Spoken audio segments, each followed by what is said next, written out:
চোখে হাত রেখে ইয়া নূর 21 বার পাঠ করলে কি হয়? চোখের সকল সমস্যা আল্লাহ দূর করে দেন। মাথায় হাত রেখে ইয়া আলিমু 11 বার পাঠ করলে কি হয়? মাথার সকল সমস্যা আল্লাহ দূর করে দেন। পেটে হাত রেখে ইয়া বাতিনু 21 বার পাঠ করলে কি হয়? পেটের সকল সমস্যা আল্লাহ দূর করে দেন। ঘুমানোর আগে বুকে হাত রেখে ইয়া কাদিরু 21 বার পাঠ করলে কি হয়? দুর্বলতা দূর হয়, মনে প্রশান্তি আসে। যৌবনে ইনকাম না করলে, সমাজে সম্মান হারাবেন। যৌবনে ইবাদত না করলে জান্নাত হারাবেন। দুনিয়ার সম্মান কিভাবে আসে? তাকওয়া ও হালাল উপার্জনের মাধ্যমে। অলস মানুষ সম্পর্কে ইসলাম কি বলে? ইসলাম অলসতা অপছন্দ করে। প্রতিদিন মাথা ব্যথা হলে কিসের সমস্যা হতে পারে? লিভারের সমস্যা।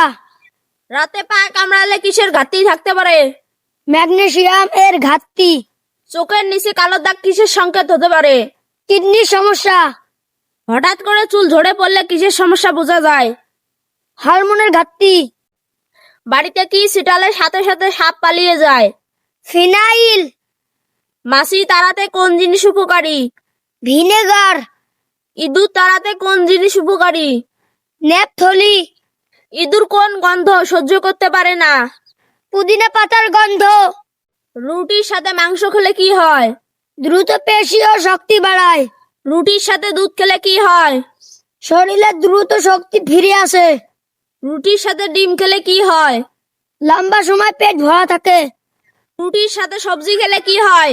হজম শক্তিশালী হয়। কচু শাক খেলে কি উপকার হয়? রাতকানা রোগ ভালো হয়। কলমি শাক খেলে কি উপকার হয়? বসন্ত রোগ ভালো হয়। মূলা শাক খেলে কি উপকার হয়? পেটের গ্যাস দূর করে। হেলেঞ্চা শাক খেলে কি উপকার হয়? রক্ত বাড়ে। পুঁই শাক খেলে কি উপকার হয়? পাইলস রোগ ভালো হয়। মানুষ বেশি কোন দেশে? ভারত। প্রযুক্তি বেশি কোন দেশে? আমেরিকায়। টাকার মান বেশি কোন দেশে? কুয়েত। বেকারত্ব বেশি কোন দেশে? দক্ষিণ আফ্রিকা। কোন সূরা কবরে আযাব রক্ষা করে? সূরা আল মুলক। কোন সূরা পড়লে জান্নাত লাভ হয়? সূরা আল আসর। কোন সূরা পড়লে দারিদ্র দূর হয়? সূরা ওয়াকিয়া। কোন সূরা পড়লে গুনাহ মাফ হয়? সূরা ইখলাস। কোন সূরা পড়লে রিজিক বৃদ্ধি পায়? সূরা আল ওয়াকিয়া। ভালো থাকতে চাইলে কাউকে অন্ধবিশ্বাস করবেন না। ভালো থাকতে চাইলে কাউকে টাকা ধার দিবেন না। ভালো থাকতে চাইলে কারোর সাথে বেশি ভাব করবেন না। ভালো থাকতে চাইলে মনের কথা সবাইকে বলবেন না। ভালো থাকতে চাইলে অতিরিক্ত নিঃস্বার্থ হবেন না।